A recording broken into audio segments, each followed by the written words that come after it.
We're interrupting programmes to tell you that Diana, Princess of Wales, is gravely ill in intensive care in Palace's Salpêtrière Hospital after being seriously injured in a car crash which killed her friend, the Harrods Air Dodi fired. The car is still in the tunnel where it crashed. The accident happened shortly after midnight. Diana and her friend Dodi Al-Fayed has been dining at the Ritz Hotel, and we have just received news from the Press Association that in fact her injuries may be more serious, perhaps much more serious than we had imagined beforehand.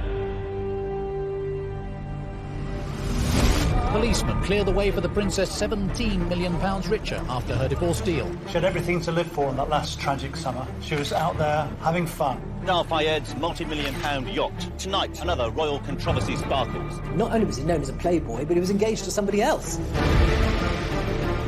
She looks really quite sexy, but then she's a single woman in her 30s. Why not?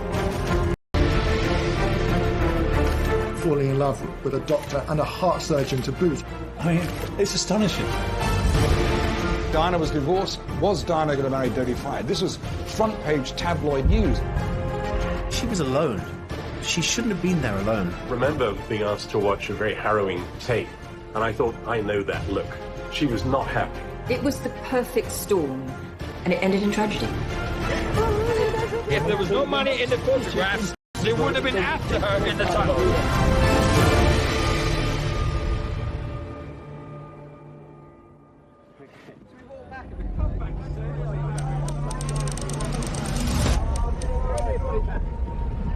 In your own time, gracefully. Right. No, there isn't going to be an announcement. There is a statement which is being faxed to the Press Association that is not going to be read out. Hold him out.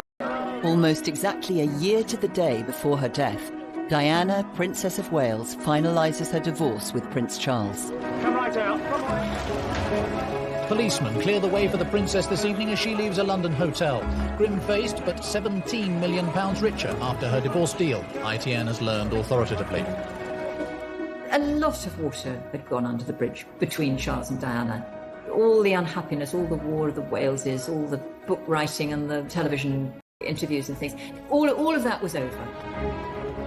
Diana never wanted a divorce. She told me that when we were together at the palace, and she was saying it's not what I'm looking for at all.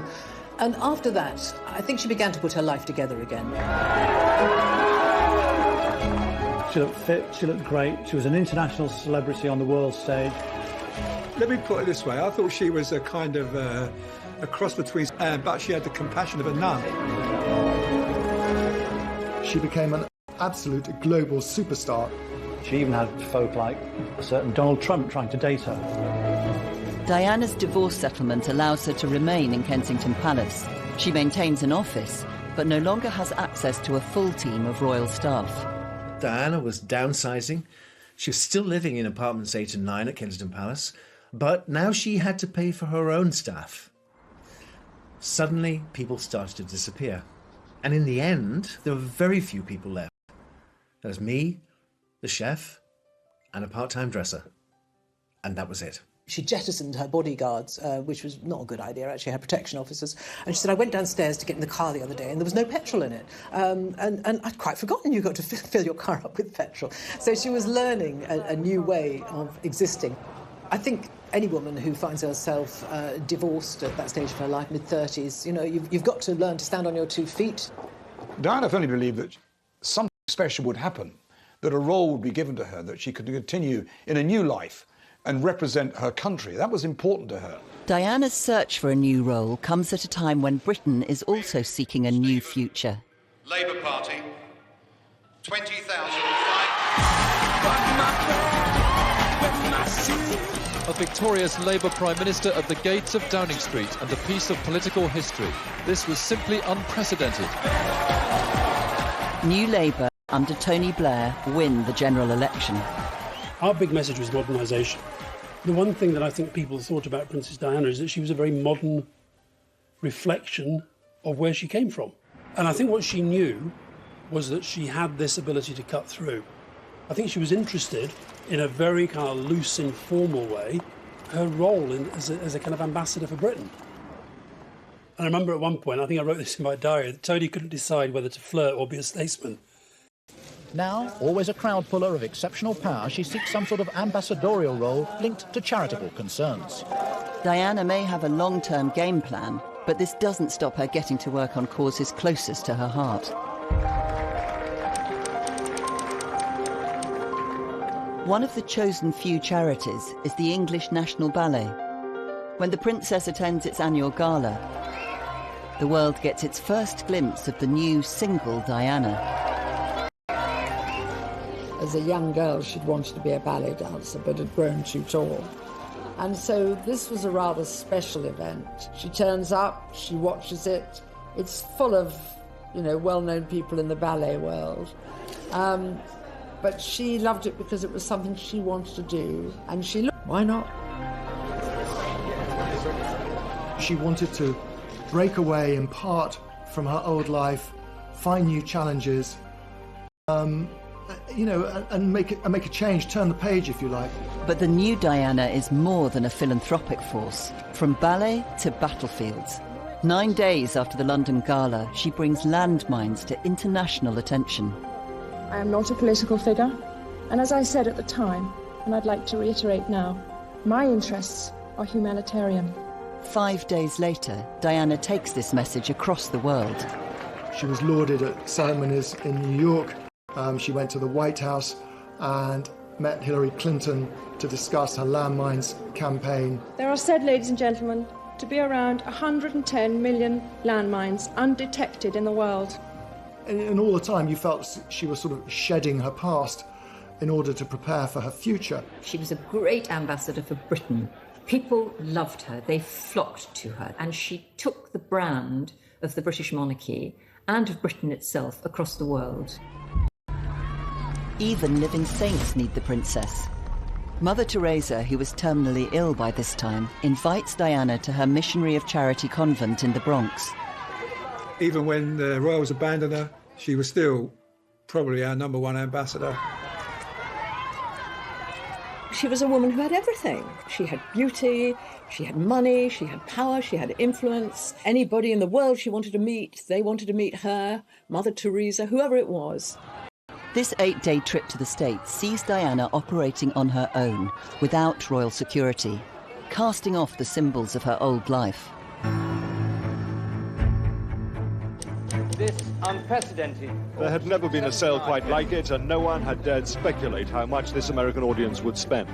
I think once the trappings of royalty, including her own title, HRH, were taken away from her, she felt maybe that she should get rid of a whole lot of other things in her life.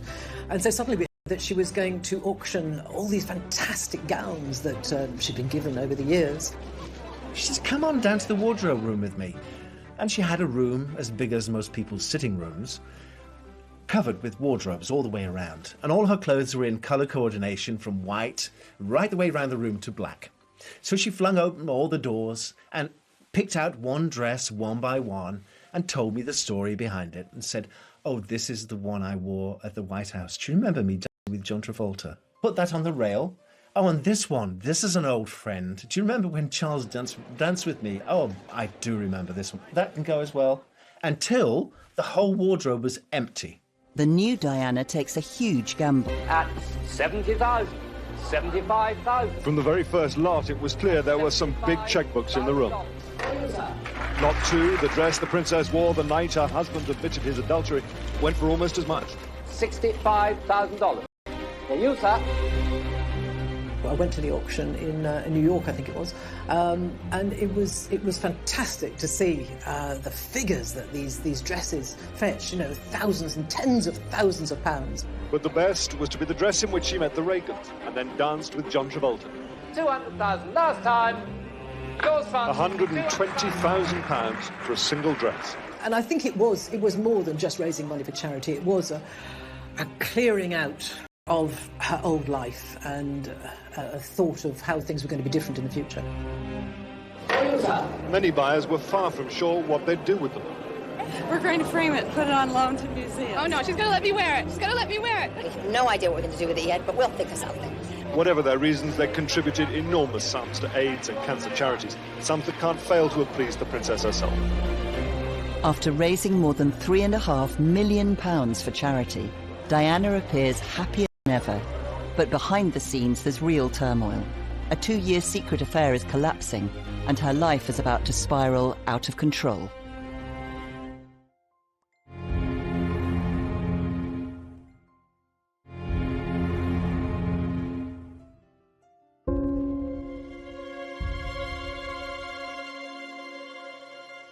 Diana celebrates her 36th birthday at the Tate Gallery in London. The gallery was opened in 1897 by the Princess of Wales. Today's princess seemed very cheerful on this, her first birthday since her divorce.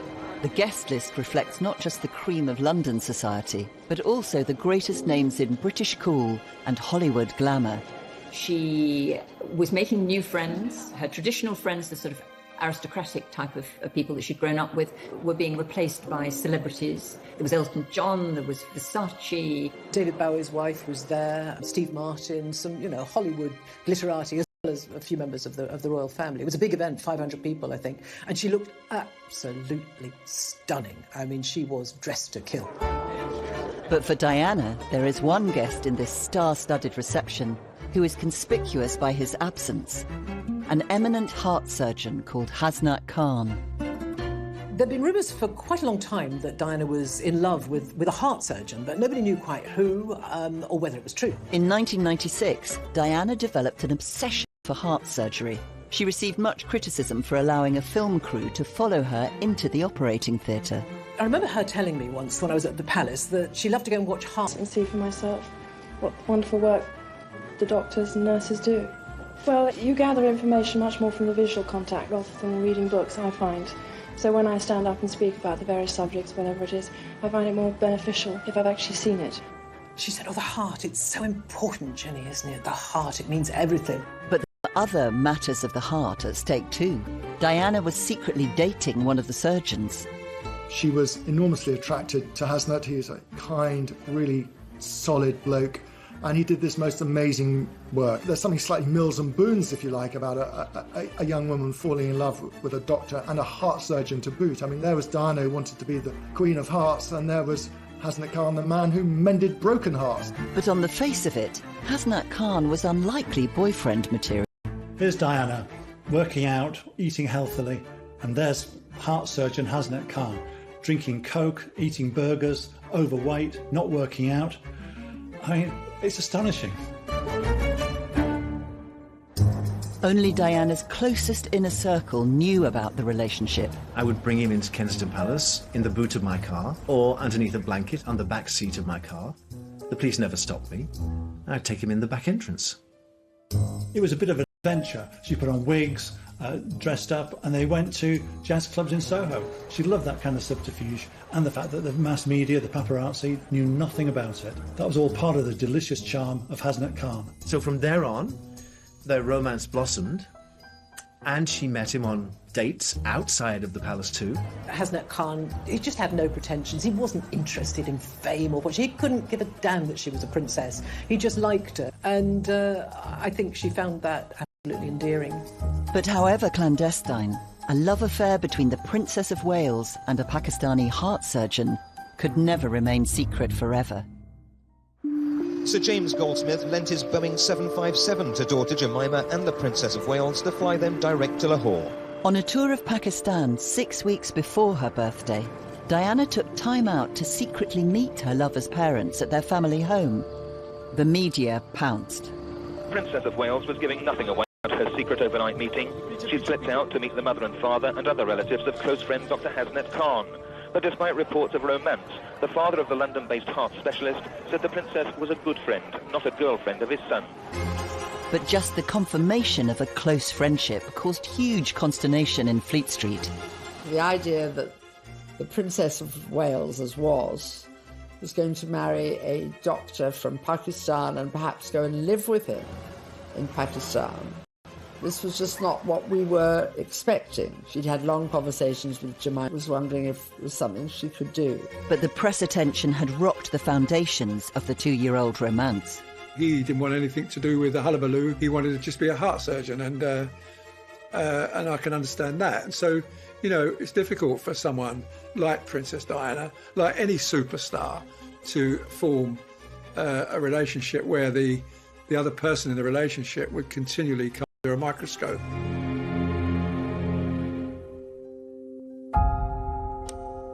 Reportedly a week after the celebrity birthday bash, Diana and Khan have a row at a secret Hyde Park meeting. She once again faces rejection by a love of her life.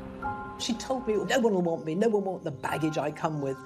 And in the end, she was right, because he felt he didn't want to live in that kind of goldfish bowl with that kind of limelight. His world was so utterly different from Diana's, and it was very hard to see how he could be her plus one and she could be the wife of a hospital doctor.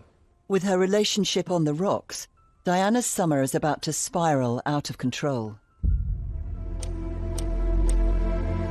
Just 2 days later, she finds herself tackling another major dilemma in her personal life. Diana's big problem after the separation from Prince Charles was what to do with the boys during the summer. Where to take them, what to do. Since the princess gave up her royal protection officers, options are limited. She needs a location that provides both privacy and security. Help comes from an unexpected quarter. Mohammed Al Fayed was a fixture for the royal family. His stall, Harrods, was patronised by members of the royal family in their circle. He was very friendly with the royal family at that time and even used to sponsor their events. Mohammed Al Fayed said, look, you love the south of France, you'll love the heat, you'll be on a boat, you'll be well away from everybody. And she thought, why not? So when Diana asked the Queen if she could take William and Harry down to the south of France, then it was just simply waved through. Diana and her boys take the Harrods' private jet to Al Fayed's villa in Saint-Tropez. But the press are onto them and start to question her choice of host. Mohammed Al Fayed's multi-million-pound yacht, moored here on the French Riviera, resort to the very rich, where tonight another royal controversy sparkles. The photograph, which has incensed some MPs. Diana, Princess of Wales, arm in arm with the Harrods boss on board his yacht. The Saint-Tropez villa of Diana's friend Mohammed Al Fayed. In full view of waiting press and TV cameras, the princess went to the beach beside it today. She seemed unconcerned by all the attention. The press are having a long-lens field day. They were swimming a lot together, they were on the jet skis, they were going off on the yacht somewhere for the day. They had a fun time. I mean, it was the of it. But Diana becomes increasingly irritated by the press intrusion and starts to cryptically toy with reporters. Seeking out British journalists on a boat they'd hired, she was widely reported as telling them, you are going to get a big surprise with the next thing I do. My sons are always urging me to live abroad. Maybe that's what I should do. The irony is that William has since remarked that that time in the south of France was the worst week's holiday of his life.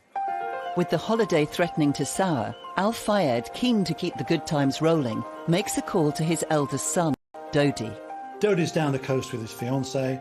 She's a model, they plan to marry, and he leaves her languishing on his yacht, goes off to his dad's yacht, starts making cow eyes at Diana. He was known as a playboy. Not only was he known as a playboy, but he was engaged to somebody else at that time. So you thought, what on earth is going on here? When Dodi jumps ship, he leaves his supermodel girlfriend, Kelly Fisher, high and dry. She believes they're engaged, and a month later files a lawsuit for breach of contract. Miss Fisher loved, trusted, and believed in Mr. Fayed. In return, he took her love, and he gave every indication that they were going to get married, and that he would fulfill all of his promises to her. Paparazzi images of Diana with Dodi are now appearing all over the world. Back in London, Paul Burrell is holding the fort and facing the music for Diana's increasingly tangled love life. Every time the princess rang me, she'd ask about Hasnet. Have you seen him? Have you been to his pub? What did he say? Has he seen the pictures in the papers? What did he think? Is he jealous? Hasnet was furious that Diana could turn to someone like Dodi Al Fayed, the son of a multimillionaire and a playboy. That wasn't Diana. He knew that wasn't his Diana. In the middle of all this furore, Diana receives devastating news from across the Atlantic. Graphic reports covering the murder of one of her closest friends start coming in. Gianni Versace enjoyed worldwide fame and extraordinary wealth, but this morning it wasn't enough to stop him suffering a brutal and squalid death on his own doorstep. He was in the process of opening the gate when he was approached by a white male, perhaps 25 years old. We're told that apparently shot him at point-blank range. This is the spot where Gianni Versace was gunned down in cold blood yesterday morning. The flowers here are covering up blood stains on the steps. It couldn't be a great contrast between this glamorous location in Miami and this cold-blooded act of murder. 5 days after the death of the international fashion designer, a devastated Diana returns William and Harry to the UK. The boys travel up to Balmoral to spend a month with their father. For photographers, it was a welcome relief. Many of them would have spent the summer crawling through the heather to get their picture. This year, the picture came to them.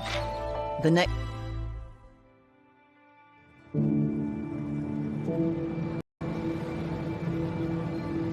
Throughout the city, people came together to pay a last tribute to one of the world's best fashion designers. The Princess of Wales, a Versace devotee, said she was devastated by his death.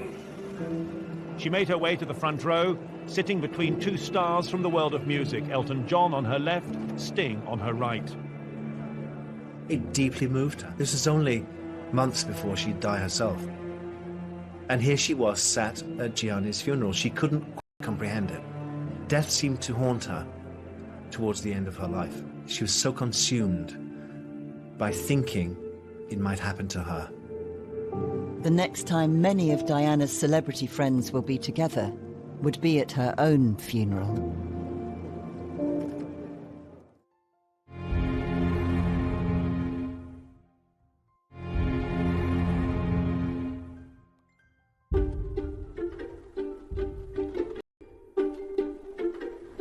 Diana is back in London after attending the memorial service for Gianni Versace 5 days previously.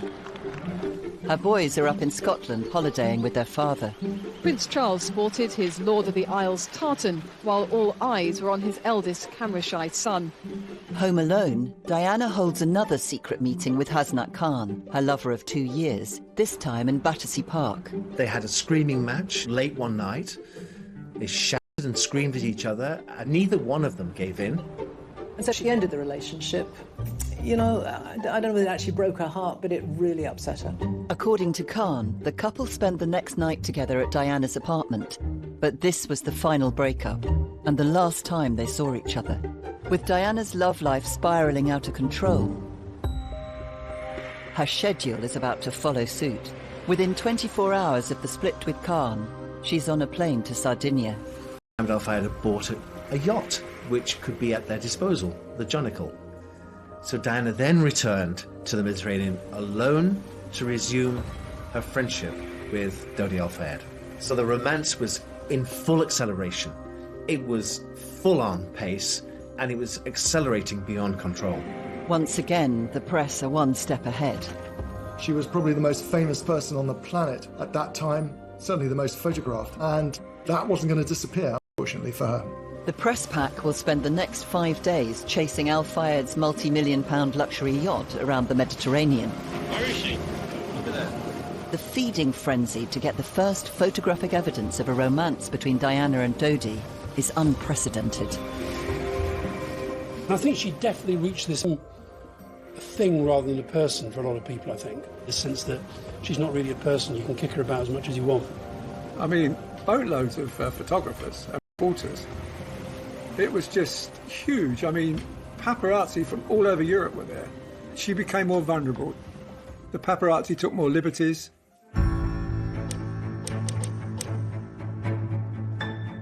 It takes less than a day for the paparazzi to start striking tabloid gold. Today, though, more pictures appeared of her on holiday with the millionaire Dodi Fayed. 3 British newspapers have paid £500,000 for them. Diana and Dodi are captured in a compromising clutch that becomes the iconic image of their summer romance. They have the full run of the boat, as Mohammed Al Fayed has returned to London. Dodi Al Fayed himself hasn't been seen today, but his father was watching Fulham, his latest acquisition, in action. He seemed relaxed about the pictures. All right. It's all right. He's in movie business, you know, that's all right. It doesn't bother him.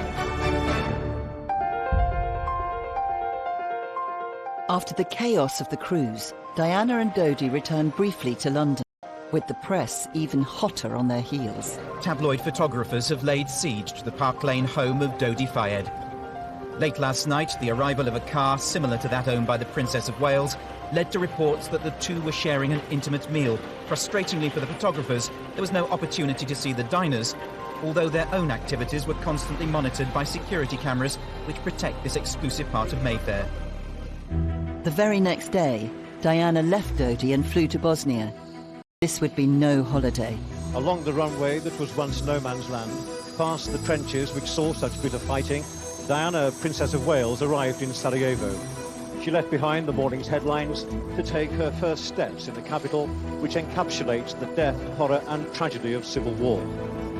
Diana's extraordinarily courageous, doing what royals are not supposed to do, which was to get engaged in political issues. And clearly landmines was a political issue, and she should have been doing something about clearing them up. And she said so, and actually influenced politics as a result. Her trip to Bosnia was really important to Diana. It was part of her humanitarian mission. But it was overshadowed by her romance with Dodi. The mass media were just speculating, will they marry? The princess may also have been apprehensive that the large media pack following her were more interested in matters elsewhere than in the plight of Bosnians. Some came too close. Please don't, she asked. After the frustrations of Bosnia, Diana's whirlwind summer gathers even more pace. She briefly hooks up with Dodi in the UK, then 5 days later jets off for a week-long Greek island cruise with girlfriend Rose from Greece. She's pictured having lunch with William in Kensington. It proves to be the last time they see each other.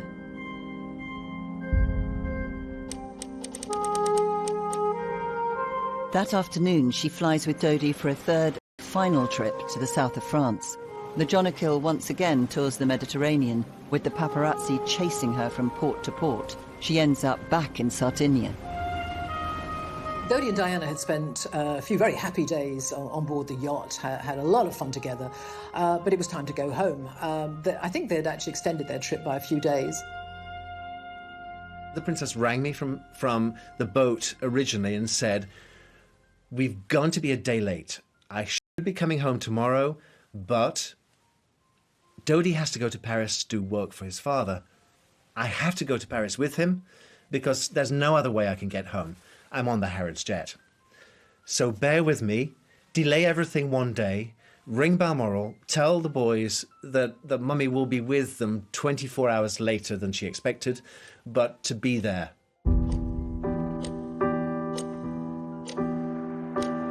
Dodi and Diana leave Sardinia in the Al Fayed family's private jet. They went via Paris because his father, Mohammed Al Fayed, owned the Ritz in Paris. I think it had recently been refurbished. He quite wanted to show that off.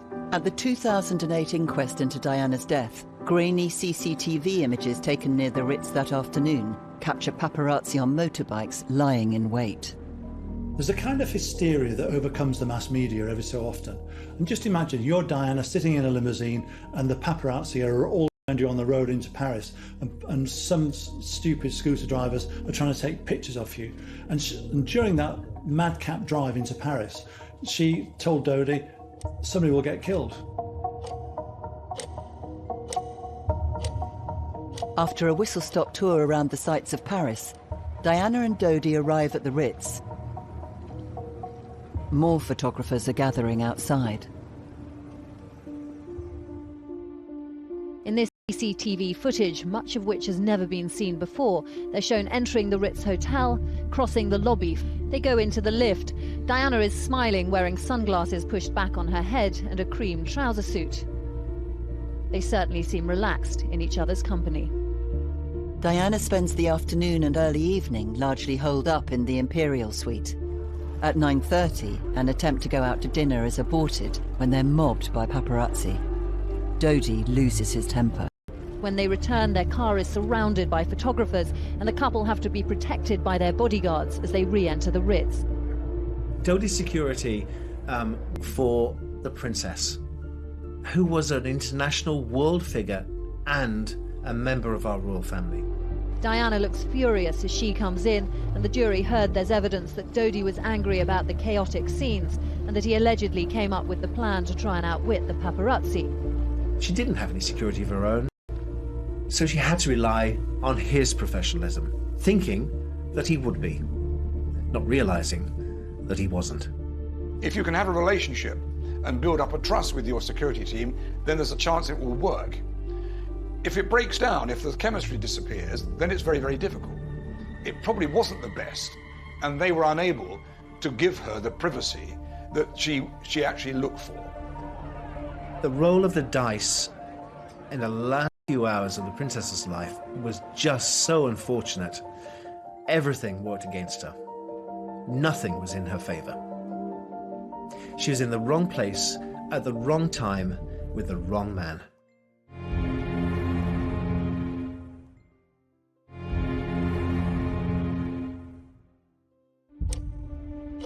Diana, Princess of Wales and Dodi Al Fayed are under siege in the Ritz Hotel in Paris. Over the last weeks, days and hours, their every move chased by paparazzi. The 2008 inquest into Diana's death used CCTV to meticulously piece together a precise timeline of their final minutes. Hundreds of photographers are now gathering outside. Diana is totally reliant upon Dodi and his security team. So he phones his father and says, should we stay at the Ritz or go back to the apartment? And his father made that fateful decision, go back to the apartment. I don't quite understand why, once they were cornered, why they didn't just stay there. Mohammed Al Fayed, Dodi's father, decided that he should send a decoy car away from the front door to draw the press away, and sent Dodi and Diana out of the back door of the Ritz. But suspecting the ruse, some of the press head to the rear exit of the hotel. And what needed here, there needed to be some dialogue with the media to find out what they wanted, to make arrangements with the police to organise and police the press professionally and efficiently, and not allow them to patrol the hotel at that time. I remember being asked to watch a very harrowing tape, one of the last tapes from the security cameras at the hotel in Paris. And I thought, I know that look. She was not happy. And remembering what a professional, painstaking princess she had been, the way in which, if I made a single mistake, she would notice it. She was very, very aware of how things should be run. You could tell from her expression, even in those last shots, she was unhappy. There was something not right. She knew when things weren't running properly. And I have a horrid feeling that she was already feeling unsafe. It was kind of like a pell-mell evening with no rhyme or reason. Dodi is out of control in terms of he doesn't know what to do, and that leads to them slipping out the back door of the Ritz and then getting into a high-powered Mercedes. It was the perfect storm. A lot of things were in play that night, for one reason or another, and it ended in tragedy. These images, exhibited at the Court of Inquiry, are the last known of the princess. They show Diana, Dodi and bodyguard Trevor Rhys-Jones. Their driver, Henri Paul, is 3 times over the French drink-drive limit. In just 5 minutes' time, they will crash in the Pont de l'Alma underpass. Yes, I was just stunned that something so, it seems so commonplace, if you like. Someone so extraordinary and vibrant and larger than life to die in a car crash. She was alone. She shouldn't have been there alone. You know, I still curse her to this day for going all that way by yourself and not having somebody with you.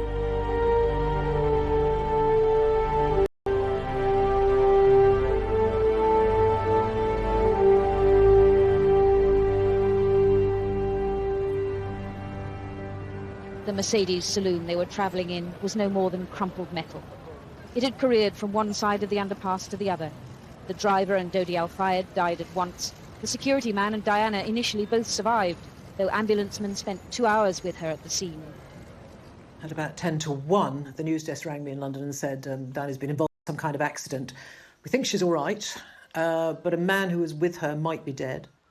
And obviously I had to get myself to London straight away. And all the way up there I was listening to the news, I was listening to the radio output, and it came via, well, obviously the tone changed. I know what happens with a royal death. I know the procedure. For the very latest, monitoring all the incoming wires into ITN, Tim Wilcox is in our newsroom. Let's go to him now. Well, yes, ago that Diana, Princess of Wales, has died, according to British sources, the Press Association learned this morning. That was followed a few minutes later by another report saying that Paris, Princess Diana dead, according to an unnamed French minister. That was followed again a couple of minutes later by a doctor, again an unnamed doctor, confirming that Princess Diana was dead. It was a fast-moving story as well. Things were happening, the arrangements for Diana's body to be brought back, who was going to go to Paris. There was a lot to say. As well as Prince Charles, Paul Burrell heads to Paris to bring the princess home. I got to Paris on the first plane the next morning, around about 6 o'clock in the morning. And I was met by the British ambassador, who took me to the hospital. And that was a whole different scene. There were so many people. I didn't know where they all belonged, where they all came from. There were people in gowns, there were policemen, there were people in shadows. And I was just away with it. Barely 3 hours ago, Prince Charles arrived in a cortege at the Pitié-Salpêtrière hospital in central Paris in the British ambassador's car. He was greeted by President Chirac, flanked by the Presidential Guard, a rare French tribute. A sad Madame Chirac kissed on the hand by the Prince. Prince Charles makes the decision to see Diana's body. And when he came out, he was white. He was white. He was literally shaken. I'd never seen him like that before.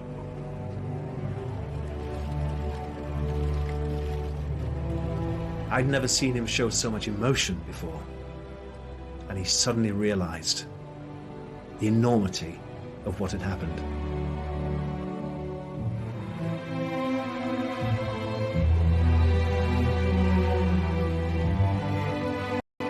Within the past few minutes, the aircraft carrying the body of Diana, Princess of Wales, has arrived at RAF Northolt in West London. She was the people's princess, and that's how she will stay, how she will remain. You know, in one of those conversations with Tony through the night, he said this thing which has stuck with me ever since. He said, "This is going to produce grief on a scale we've never seen." And I thought, is that right? I got picked up by a car, and it was a woman driver who was crying. And I think this was the moment that I thought, oh, this is maybe going to be much, much bigger than anybody can imagine. So we got into the cars and we drove into London, and then we were greeted by the most incredible sight of people on footbridges, throwing flowers on opening, and people just getting out on the motorway as the cortege just led its way into London. There was a long queue of people waiting to sign the Book of Condolence. And then I got out of the car and went up to a man. I remember he had a beard and he was middle-aged, and he just looked at me and burst into tears. And I thought, my gosh, this feeling is real. And that was the beginning of the most extraordinary week for me and for the whole country, really.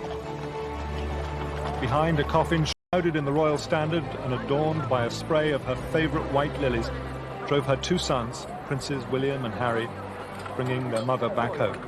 Diana's summer ends in tragedy.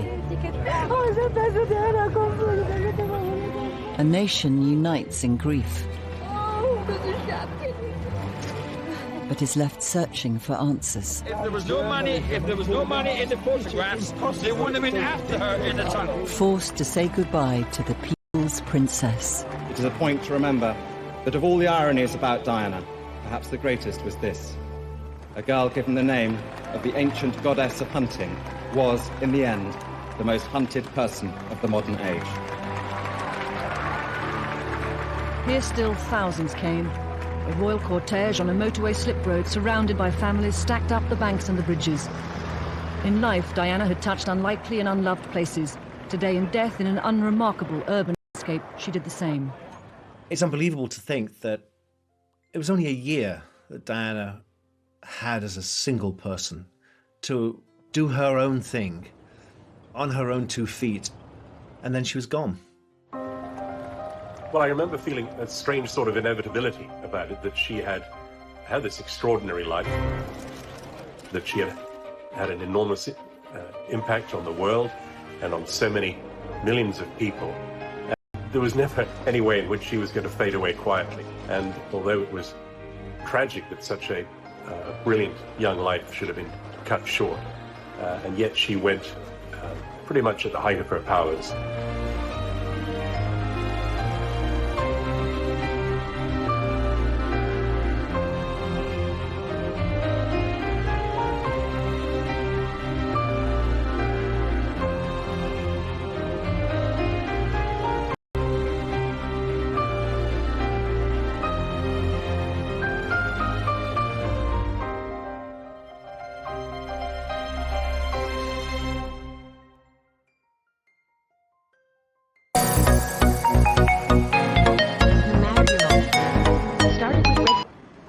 I remember at one point, I think I wrote this in my diary, that Tony couldn't decide whether to flirt or be a statesman. Now, always a crowd puller of exceptional power, she seeks some sort of ambassadorial role linked to charitable concerns. Diana may have a long-term game plan, but this doesn't stop her getting to work on causes closest to her heart. One of the chosen few charities is the English National Ballet. When the princess attends its annual gala, the world gets its first glimpse of the new single Diana. As a young girl, she'd wanted to be a ballet dancer, but had grown too tall. And so this was a rather special event. She turns up, she watches it. It's full of, well-known people in the ballet world. But she loved it because it was something she wanted to do. And she looked, why not?